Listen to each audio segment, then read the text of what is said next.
Semua orang lagi ngomongin metaverse. Apa itu metaverse? Apakah itu Facebook? Atau ternyata lebih luas daripada itu? Menurut gue, sebagai orang-orang yang hidup di internet dan kita masih punya umur yang panjang nih, dimana mau nggak mau kita akan terpapar dengan experience metaverse. Di video kali ini gue akan ngebahas apa itu metaverse, apa itu aplikasinya, gimana kita harus beradaptasi dengan itu, dan juga kira-kira buat kalian yang pengen investasi terhadap teknologi metaverse, karena ini masih tahap awal banget, apa aja yang harus kalian perhatikan. Stay tune di video ini. Hai guys, balik lagi sama gue William Sudana. Buat kalian yang baru ke channel ini, setiap Senin, Rabu, Jumat, gue selalu berbagi konten seputar bagaimana cara kita bisa menghasilkan uang dari internet. Entah itu dari bikin konten, bikin bisnis online, ataupun trading di capital market. Semuanya gue bahas di sini secara gratis. Karena gue percaya semua pasti bisa karena terbiasa. Jadi kalian yang kira-kira butuh dengan konten-konten seperti ini, silahkan di-subscribe aja. Oke? Tapi sebelum gue mulai, gue mau minta maaf dulu ke kalian. Karena belakangan ini gue cukup gak konsisten untuk ngupload konten. Karena banyak problem-problem yang harus gue selesaikan dulu. Terutama dalam masalah keluarga, masalah pekerjaan. Penting ya, bahwa keluarga itu on top of everything. So, buat gue kalau misalnya ada sesuatu yang harus diprioritaskan terlebih dahulu, terutama dalam masalah keluarga, itu akan jadi prioritas gue nomor 1. So, tanpa panjang-panjang, mari kita mulai. Pertama, apa itu metaverse? Karena sejak statement yang luar biasa dari Mark Zuckerberg bahwa Facebook merubah brand mereka menjadi Meta, lalu terminologi metaverse ini semakin lama semakin booming. Dimana kalau misalnya kita bongkar dari katanya, meta dan verse adalah dua gabungan kata, di mana meta berarti di luar, dan juga verse adalah singkatan dari kata universe, artinya di luar alam semesta. Dimana kalau misalnya kita perhatikan, metaverse ini adalah sebuah teknologi di mana digital presence itu akan dihadirkan kehidupan kita sehari-hari. Kita bisa bersosialisasi, kita bisa bekerja, kita bisa hangout, kita bisa hidup layaknya seperti kita saat ini biasa, tapi dalam digital experience. Sebenarnya ini bukan sesuatu yang baru, karena kita tanpa kita sadari kita udah hidup dalam metaverse application dalam tahap yang sangat-sangat kecil. Kalau misalnya teman-teman paham dengan konsep virtual reality, augmented reality, metaverse ini adalah konsep pelebaran diverse application dalam tahap advance yang akan dikembangkan di teknologi VR dan AR ini. Tapi sejak pandemi, sebenarnya kita udah terpapar dengan konsep metaverse, di mana nggak jauh-jauh interaksi kita itu masuk dalam ranah digital. Menggunakan aplikasi Zoom, kita chatting di WhatsApp, kita ngobrol Tinder sama orang-orang, kita connected via TikTok, via Instagram, via YouTube. Itu adalah bentuk skala kecil dari metaverse. Tapi metaverse yang mau diangkat di sini adalah benar-benar real experience, di mana kita bisa secara langsung simultaneously bertemu dengan orang lain, berinteraksi kayak biasa, hidup seperti di physical world tapi dalam digital experience. Sebenarnya metaverse itu bukan sesuatu hal yang cukup baru, karena sebenarnya terminologi ini udah pernah disounding di buku novel fiction bernama Snow Crash, di mana umur buku ini tuh udah 29 tahun, guys. Hai, bagaimana orang-orang berimajinasi dan ternyata 29 tahun kemudian konsep itu bisa direalisasikan. Dia keren banget sih. Kenapa ya orang-orang bisa sepintar itu ya? Gue gak paham sih. Wow. Dengan imajinasi seperti itu, kita bisa mengkonklusikan bahwa metaverse adalah masa depan internet. Metaverse adalah bagaimana cara kita akan hidup di masa depan. Metaverse adalah teknologi yang mau nggak mau, suka nggak suka, kita harus pahami dari sekarang, karena apapun itu yang berhubungan dalam hidup kita akan masuk ke dalam metaverse. Apa yang menjadi keunikan dari metaverse? Satu, metaverse ini nggak mengenal waktu dan durasi. Jadi ada elemen persistensi, ada elemen sustainability. Semuanya akan berlangsung terus-menerus, layaknya dunia yang ada kita hidupi sekarang ini.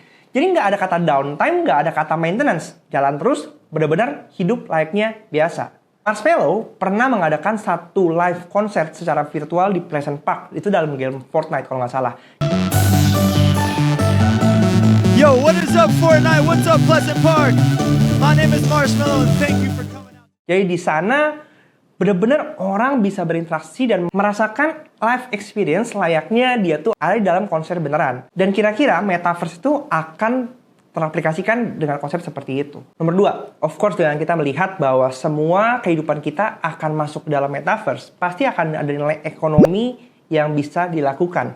Contohnya, produk VR dan AR akan semakin familiar dan semakin dimiliki oleh orang banyak. Dan makanya produser-produser VR dan AR gadget itu akan mendapatkan profitability yang sangat tinggi dalam konteks ini. Kemudian, dalam kehidupan digital, pastinya kita mau tampil semaksimal mungkin juga. Jadi bentuk-bentuk digital product layaknya clothing, layaknya apapun itu yang mendukung supaya avatar kita di dalam metaverse itu semakin menarik, yang bisa menggambarkan diri kita, itu akan menjadi nilai ekonomi yang sangat menarik juga. Sehingga brand-brand dan para creators yang juga bisa membangun micro entrepreneurship dalam konteks kreator ekonomi akan juga masuk ke dalam bagian ekonomi dalam metaverse ini.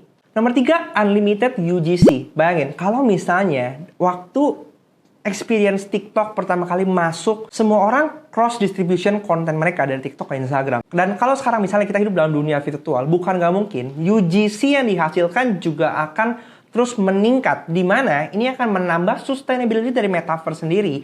Sehingga ketika semakin banyak UGC, artinya nilai ekonomi yang akan bisa dihasilkan juga semakin lama semakin besar. Dan ini yang membuat menurut gue, metaverse ini akan jadi sangat menarik banget. Dan dari poin 1, 2, dan 3, kita ngelihat satu benang merah di mana metaverse ini sync up dengan physical world. Apa yang terjadi dalam dunia nyata akan juga terjadi dalam dunia digital. Bahkan, Bloomberg sendiri memprediksi bahwa market cap dari metaverse ini akan mencapai hingga 800 billion US dollar di tahun 2024. Will, tapi ada nggak hubungannya antara metaverse itu dengan cryptocurrency atau blockchain? Karena kan sekarang banyak banget ya kita hidup dalam konteks blockchain dan cryptocurrency. Apakah ini sangat bersinggungan atau metaverse itu ternyata cryptocurrency? Well, gue bisa bilang bahwa cryptocurrency dan blockchain ini akan bermain peran penting dalam ekosistem metaverse.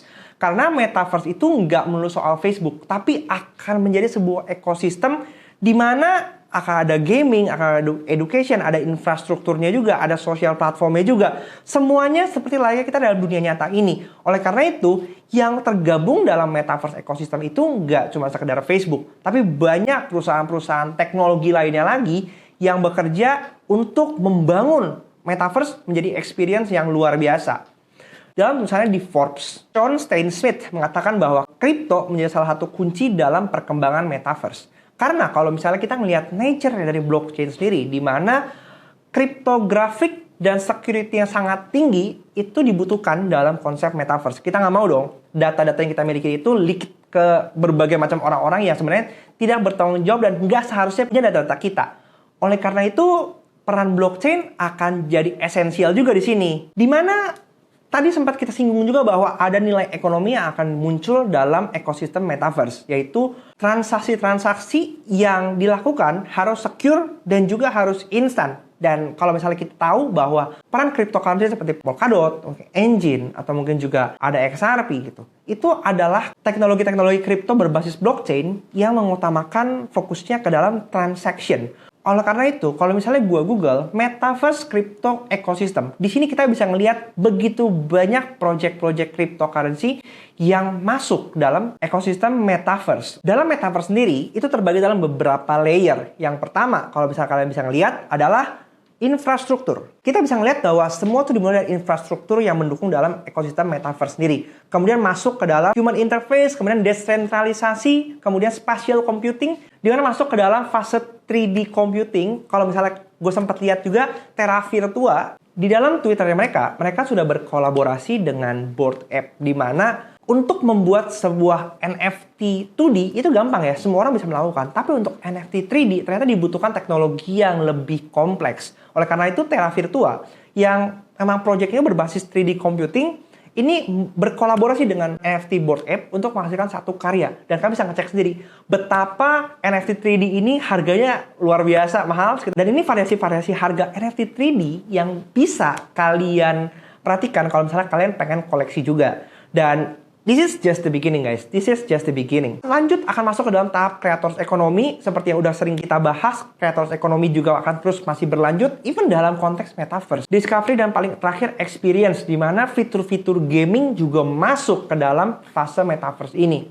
Oleh karena itu, buat teman-teman yang tertarik untuk mulai investasi terhadap project-project yang tergabung dalam metaverse, ini adalah hal-hal yang bisa kalian perhatikan untuk mulai start nyicil dari sekarang. Metaverse ini adalah sebuah ekosistem di mana setiap bagiannya akan berperan penting untuk menghasilkan virtual experience yang menarik. Oleh karena itu, kita bisa ngelihat dari sisi sosial, dari sisi decentralized, dari sisi infrastructure, dari sisi gaming, dan berbagai macam hal lainnya lagi yang bisa kalian mulai perhatikan untuk mulai berinvestasi.